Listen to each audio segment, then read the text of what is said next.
Hello, welcome back to another gas walkthrough. Today we're looking at May 16, 2024's Arrow by Clover. Clover's one of our setters here at Gas HQ, so is me. I am Bill Murphy. Philip Newman will be back later this week, but look forward to that. I'll tackle this issue now of, hey,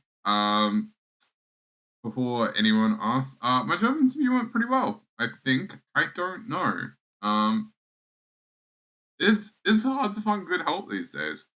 But do you know what the incredible skill that I had to use was? The ability to talk and solve problems. Now, if you're like, hey, that sounds hard. Yeah, it is. Today's puzzle is pretty great. I'm a big fan of this one. It's a little tricky from memory. I tested this one a few days ago. But before we get into that, you will find the link down below. The link will also have some hat times attached to it. Hat times are how they are a measure of relative speed that we think is achievable at Gas HQ. 2 hats is for a very fast time. 1 hat is for a pretty fast time. And everyone gets a dinosaur, not as a consolation prize, just because we love you that much. Let's get into it. So, this is Arrow by Clover. Now, normal Sudoku rules apply. So, if you are an alien who has never been to Earth before, each box, each row, and each column must contain the digits 1 to 9 once each. Now, that is what Sudoku looks like. Now, digits along arrows, because this is an arrow Sudoku, digits along arrows sum to the value in the attached circle. So, as an example, this could be 5, 1, and 6. That's it. That's the whole kit and caboodle. Yeah. You ready? I think I'm ready. Let's get into it. Now, this is 5, 6. Okay, so knowing Clover and my ability to smell nonsense, my first instinct when I saw this puzzle was, oh, all of those are 9. But let's prove that. So this is 5, 6, 7, 8. Meaning one of these must contain. So I need to put.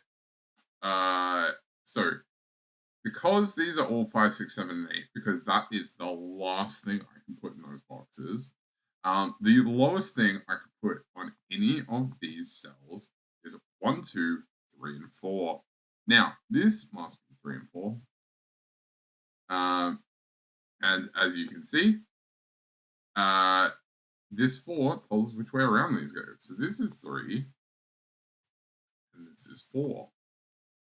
Meaning, this can only have a 5 attached to it, and this can only have a because if I had anything larger than it, it would go higher than 10. And this is an arrow with a 1-digit bulb. So that's a 5. We can take 5 out of everything else.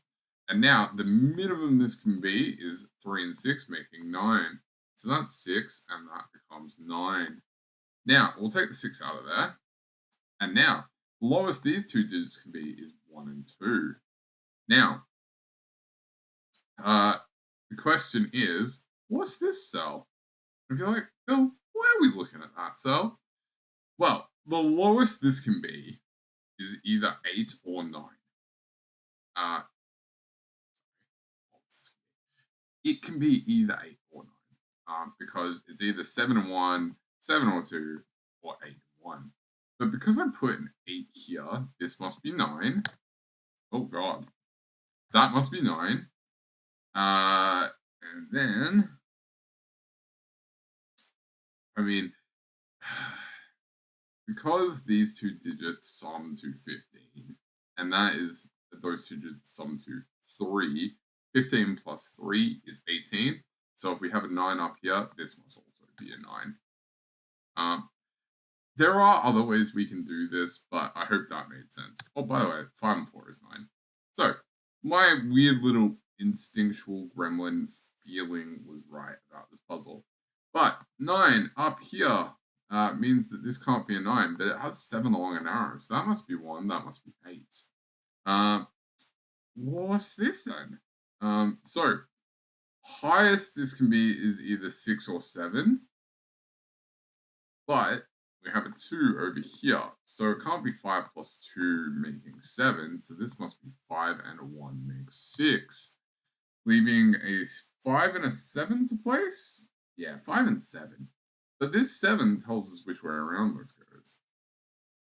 Let's go the other way now. This is 5, 6, 7, and 8. 5, 6, 7, 8. Now, I use the conflict checker for solving. I don't when I'm testing because I like to know that I can do these. But as you will see, there's some conflicts. The red digits are the conflicts. We're not disgracing anyone for using the conflict checker. We just hope that if we're making the puzzles, we are capable of solving them.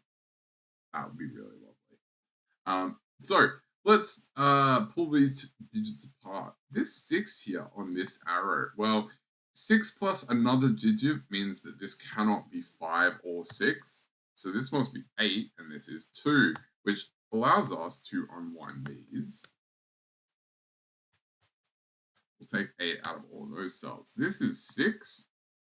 There are only 2 ways to make 6 on an arrow. You can either have 1 and 5 or 2 and 4.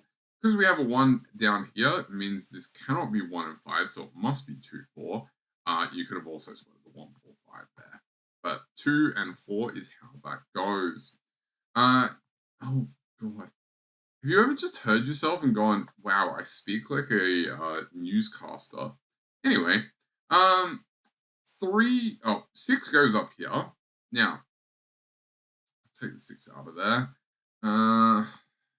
3 and 8 left to place here. I can't quite do that just yet. Oh, that's a lie. I absolutely can. That 8 there means that this must be 3, this must be 8. The other logic I could have used is, if that's an 8, how am I getting a digit bigger than 8 on that arrow? Alright, 1 and 3 left to place there. This arrow down here cannot have a 1, 4 to make 5, so it must be 2 and 3. These 2 and 3 tell us which way around this goes, so that's 3 and 2. And that actually helps us do this, which is wonderful. Love it when a plan comes together. Almost like we make the puzzles to work like this. 7 making a combination less than 10. So it can't be 7 and 2 for 9, so it must be 7 and 1 8. 6 needs to be higher than, this digit needs to be higher than 6, but it can't be 8 or 9, so this must be 7. And now, what is the final arrow in this puzzle? Well, this 8 down here, we have an 8, a 3, and a 7 telling us which way around this goes, so that's 8, 3, 7. 5 and 2 left.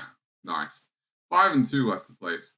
Now, no matter which digit you put there, you can either put 2, which makes that 5, or you can put 5, which makes that 2, but that makes that 2, 5 pair. And because we have a 2 in the column already, this is now 5, 2, and 5. So that is all of what we call the variant logic. We are just onto the classic portion of this puzzle. 2, 3, and 9 left to place. 2 and 9 in column 7 already. 2 in column 9 tells us which way around the 2 and the 9 go. That's an 8. This is a 3 and a 9. 8 in row 6 tells us which way around that goes. We have a 7 just below this to resolve the 3, 7 pair. 9 and 3.